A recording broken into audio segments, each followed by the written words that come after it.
नमस्कार दोस्तों, स्वागत करता हूं रॉकेट अभिनेता में। अभी तक हमारे चैनल को सब्सक्राइब नहीं किए हैं तो सब्सक्राइब करें और वीडियो के लाइक करें।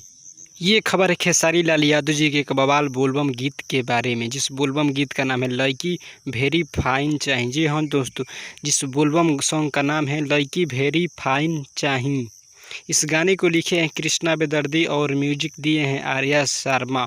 और इस गाने को रिलीज़ किया जाएगा बोका म्यूजिक यूट्यूब चैनल पर। जी हाँ दोस्तों, बोका म्यूजिक यूट्यूब चैनल पर कल सुबह 6:30 पर इस गाने को रिलीज़ किया जाएगा।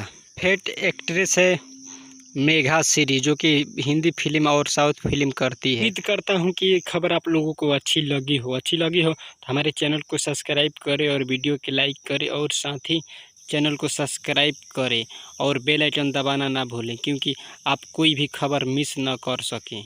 जी हाँ दोस्तों।